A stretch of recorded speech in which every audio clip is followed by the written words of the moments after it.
episode number 239. Are these comics going to make good film and television shows? We have Star Wars Jedi Knights number 3, and we have Solomon Kane by Titan Comics number 3 as well. Let's talk about them right now.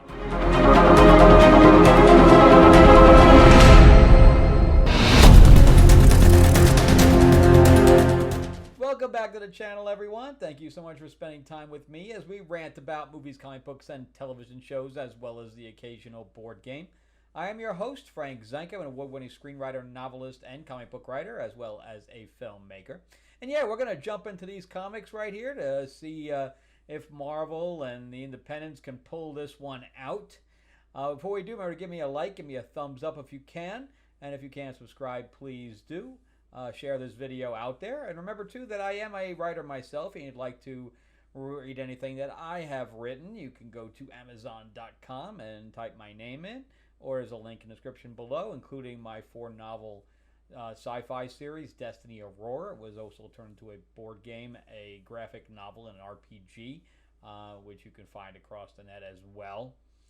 It's also on Audible. I also have my fantasy novel, Tales of Ravenor, the Iron Witch, and I just launched on Kickstarter a new pre-launch page, so you can go and sign up for when we launch, probably next month, called Fairy Tales of Terror. It's going to be awesome. All right, Psycho Cinderella, Tiger Lily, it's going to be great. All right, so let's jump into Jedi Knights by Mark Guggenheim. It's actually number 4. I said number 3. It's actually 4. Because 3 was so forgettable. Yeah, 3 was awful. But this one has now picked back up, I'm happy to say.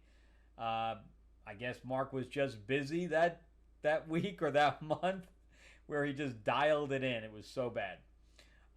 But this one, the cover is just amazing as well. We got Jango Fett, Shaak Ti, and Qui-Gon. And they are all in the book.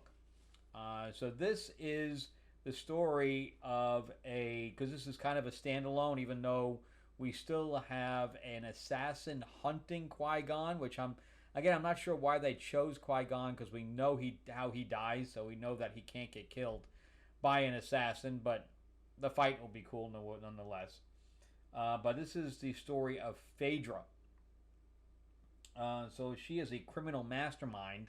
I don't really know what species she is, but she does look kind of cool. She's kind of Jokerish with or more like Domino, I would say, more like Domino with the stark white face, dark hair, etc. But we're told that she's a criminal mastermind, but we don't really see that until later on. Thankfully, we're not just told we're shown that as well. But anyway, she ends up stealing a crap load of money, which I don't understand why they chose 10,000. They say it's 10,000 credits, but 10,000 credits, I think that was less than Obi-Wan promised to Han to get them on the Millennium Falcon in the first movie. But according to them, their whole institution's going to go out of business because of the amount of money, and on top of that, it was Jabba's money that was stolen from this bank. So Qui-Gon and Shaak Ti are sent there to try to track down the money so that they don't start basically a war with Jabba. Not that it's their problem, it's the bank's problem for housing his money to begin with, but that's another story. But anyway, we have Phaedra trying to escape all of these bounty hunters, so we get to see bounty hunters we haven't seen in a very long time. I'm surprised Valance isn't there. But we have the girl from the second movie, episode 2, and then we also have Aura Singh, her name is Zam Wessel. But also Aura Singh, who I have not seen in forever. I really liked Aura Singh's her design. I always thought she looked really cool. We saw her real quick in episode 1. But anyway, they try to backtrack using security cameras, things to that effect, to try to track down the money, and they end up going to Narshada, I think. Yeah, they go to Narshada, and the assassin is waiting for Qui-Gon, and he does sense it. So I do like all that, even though it doesn't. That's the only page it goes anywhere on. But anyway, Phaedra is now surrounded by people. She offers Jango Fett at one point triple the amount of money that he was supposed to get from Jabba. But anyway, she knows the Jedis are there and has left breadcrumbs for them to find her in exactly this moment. So she's a little bit of a Sherlock Holmes kind of thing, where she can predict things based on elements. But anyway, that's a cool picture of those two unleashing their lightsabers, and we have all this stuff going on, and now we have a space battle, etc., where she tries to escape, and it gets blown up. The ship gets blown up, and the Jedi figure it out, where she has switched ships when they lose track of her, and she is brought into custody, but escapes that as well, because Jango comes and frees her, because he took her up on the offer of the 3 times the amount. But meanwhile, the money's gone. The money was returned. So he's like, how am I going to get paid? And she used the money as collateral for a bet or something to that effect. And she ended up making a bunch of money anyway, enough to pay him and enough to pay her quite a bit. But she needed that money as collateral, so she didn't mind giving it back. So it was all just a little mind fuck for her to be able to make this bet that she knew was an instant payoff. Really good stuff. I mean, to kind of put a mystery with creating a new character that's smarter than the Jedi, and having the bounty hunters we haven't seen in a while. Really good stuff. I like that one. This was a really, really good issue. Okay, so it took him twice as long to write this one because he gave up on last week or last month. Okay, whatever. Every other issue, I guess, is going to be really good. All right, so let's jump into Solomon Kane. Solomon Kane was made into a movie at one time as well. And it is the story of a Puritan guy who is an adventurer. In this case, he was trying to stop somebody in a pirate ship. The captain ended up killing the wrong guy. Ended up with this snake statue that he was told to bring to Italy, and which he did. But everybody's after this thing because the boat that he was stolen from was actually being sponsored by a guy that was tracking it down, who now they have all teamed up with because they found a map inside of course they did, inside the serpent. There are also serpent creatures that are shapeshifters that are in, I think, Africa or the Congo or whatever, and that's where they end up going. So they're all on a ship together, including the guy he brought the map to and his daughter. And then we have the sponsor, and we have his right-hand man. We also have the priest that is converting natives of the area, and he was killed, and a shapeshifter took over his body.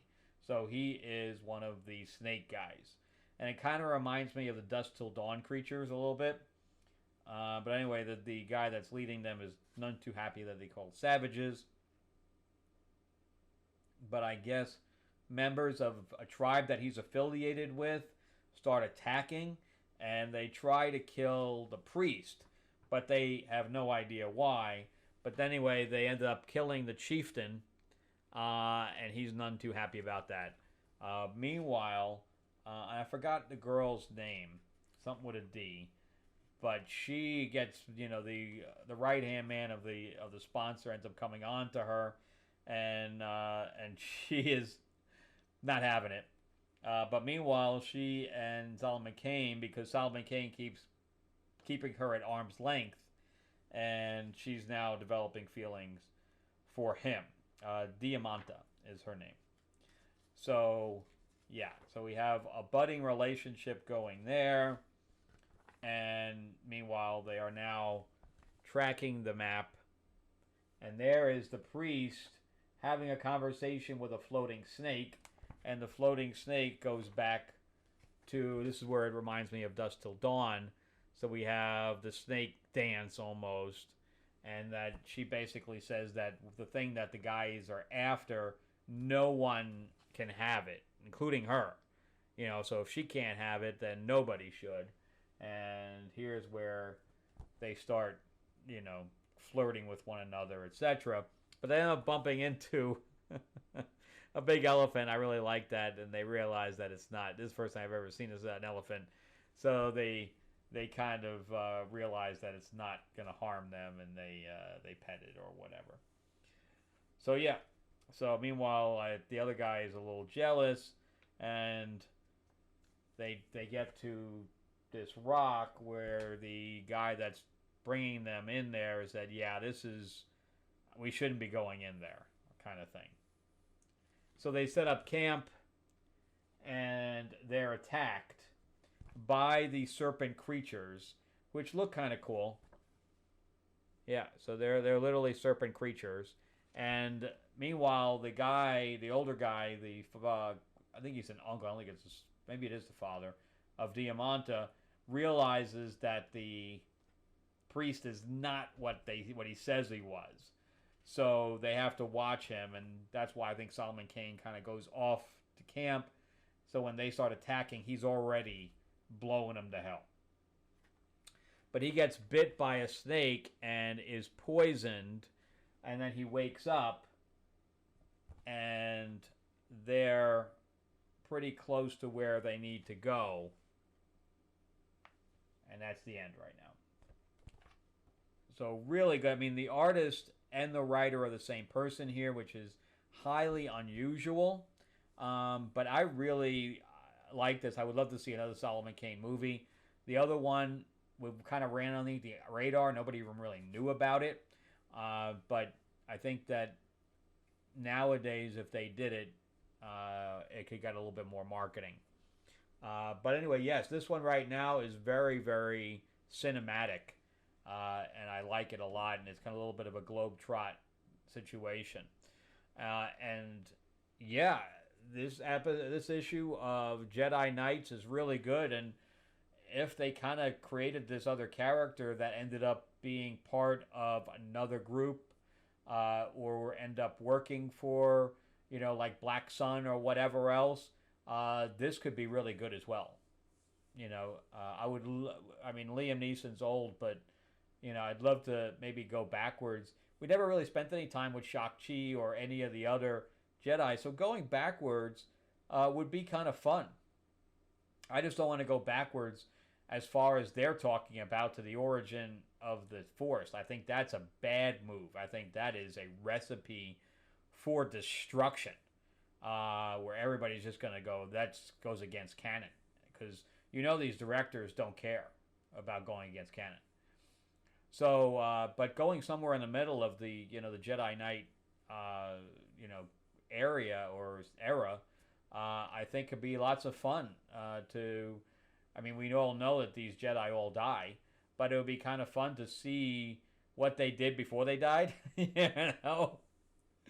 And, Ewan McGregor's a little older, but I think putting him in this era too, it would be great, Everybody went crazy about him reprising his role for Obi-Wan, which was horrible.